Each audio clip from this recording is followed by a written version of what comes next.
All right, what is up, y'all? So today we're going to be starting on the nervous system. This is going to be the first video in a series of videos covering the essentials of the nervous system.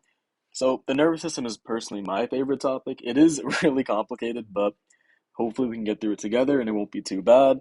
So this first video is going to be about the structure, function, and organization of the nervous system. So with that being said, let's just get started with a bit of an overview of the function of the nervous system.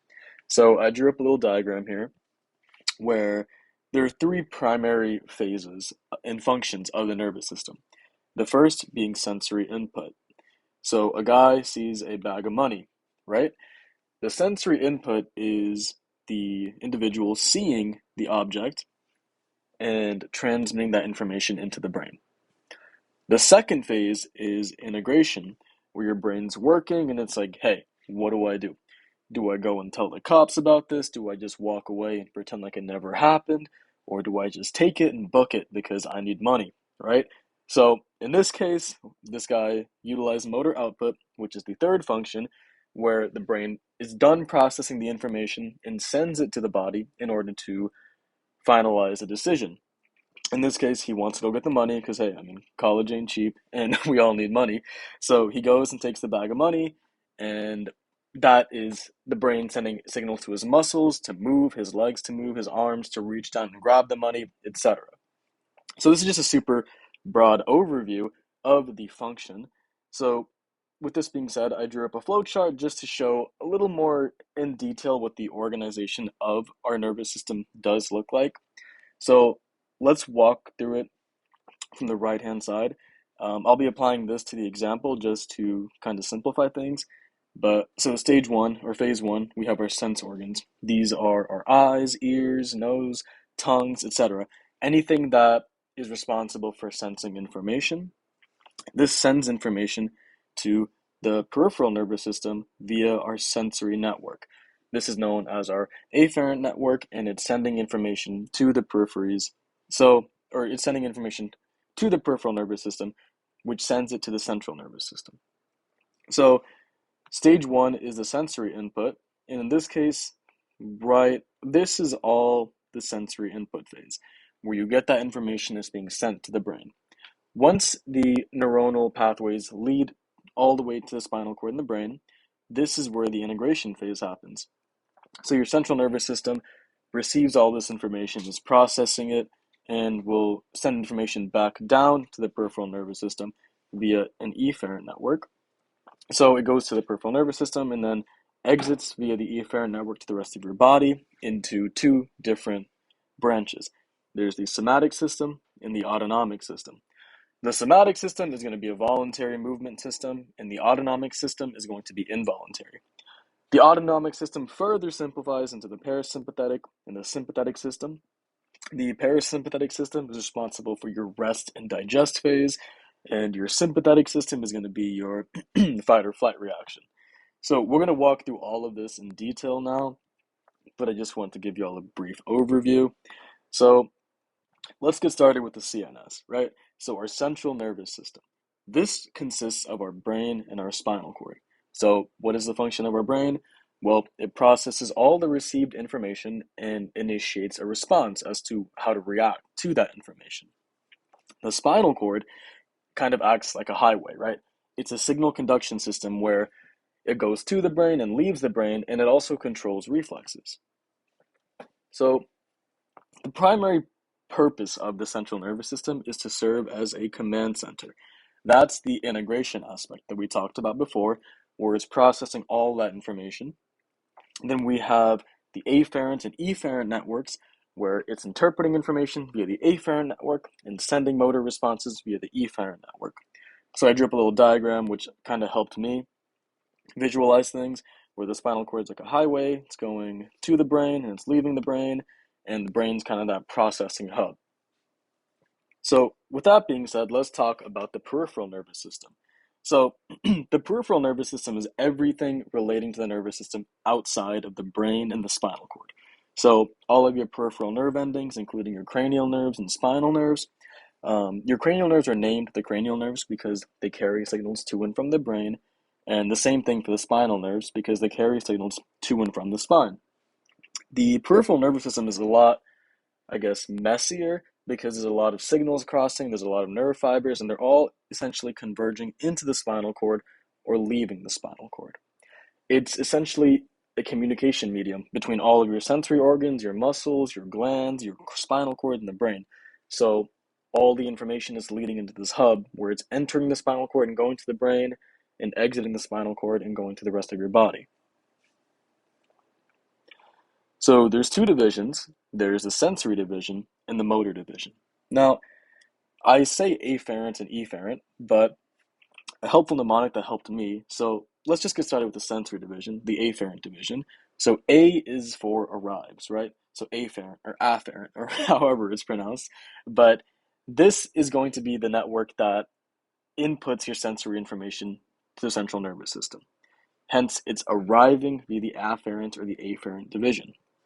There are two subdivisions where the somatic sensory division will carry information from your skin, your joints, and your skeletal muscles, whereas your visceral sensory will carry info from your visceral organs. Now, what are your visceral organs?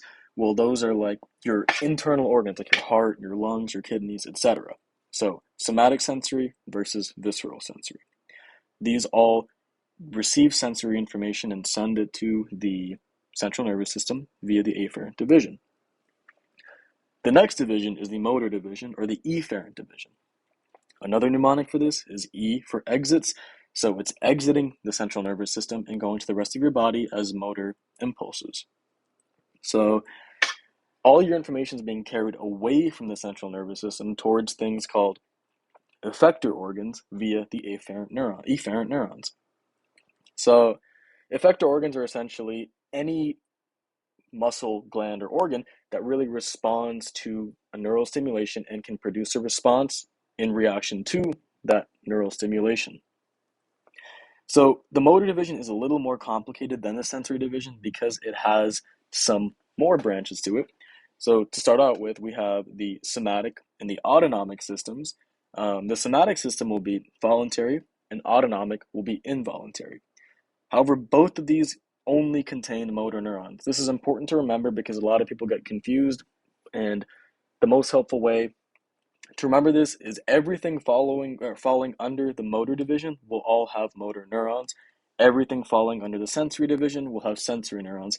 I know it sounds simple, but in the moment it does get a little confusing if you're on a test and you're like overthinking things. I know I've been there, so I just want to toss that out there. But your somatic system is going to have motor neurons going to the skeletal muscles because skeletal muscles are the only muscles which are voluntarily controlled. Your autonomic nervous system, since it's involuntary, has motor neuron axons extending to cardiac and smooth muscle because these are muscles that you cannot control. These are the muscles of your heart and of your intestines and of involuntary muscle contractions. Now, your autonomic nervous system will further branch into your parasympathetic and your sympathetic division. Your parasympathetic division, also known as your craniosacral division, due to the origination of the nerves, is known as the rest and digest division. So, the nerves in this originate in cranial nerves 3, 7, 9, and 10, and also S2 to S4 region of your spine. Now, this primarily activates when you're in a calm or relaxed state. It maintains your daily bodily functions, and it's your digestion, your defecation, your diuresis, which is a fancy term for producing urine.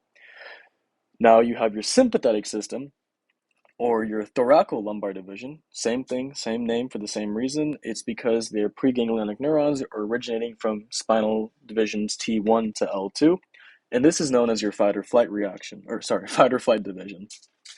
This is when you're really stressed out or threatened. It's also known as the E division because of exercise, excitement, emergency, and embarrassment. This is where your sympathetic division really comes into play. It increases activities for your tissues and organs, so you have the ability to perform better. You have a higher ability to do strenuous physical activity due to the release of norepinephrine, epinephrine, and acetylcholine. I found this diagram online that kind of helps. So if you notice, the parasympathetic and the sympathetic system all control the same organs. They just act on it differently.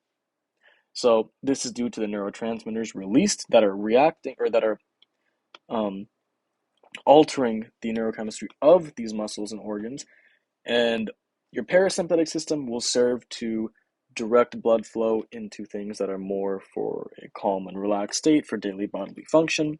Whereas in your sympathetic system, your blood flow will be altered to things that require you to perform better. So, for example, dilating your pupils and dilating your bronchial tubes so you can breathe more oxygen in to allow for better function and to limit the flow of blood to your digestive system so that more areas that are more helpful in that moment get the nutrients they need. I know that was a lot, but I'm going to do a quick recap and walk through it. So, we've got the sensory organs we talked before. These are your eyes, your ears, your nose, your tongue, etc. And these are the things that receive sensory input. They're the ones interacting with the outside world and drawing in information. This information is then brought to the PNS, or the peripheral nervous system, through a sensory network, which is afferent because it's arriving into your central nervous system. Once it's in your central nervous system, it undergoes processing, and then when the brain has a decision, it'll release that information through a series of neuronal fibers and networks down the spinal cord or out the brain, and it'll travel through your peripheral nervous system and exit the central nervous system via the efferent network or the motor division. The motor division is then subclassified into somatic and autonomic.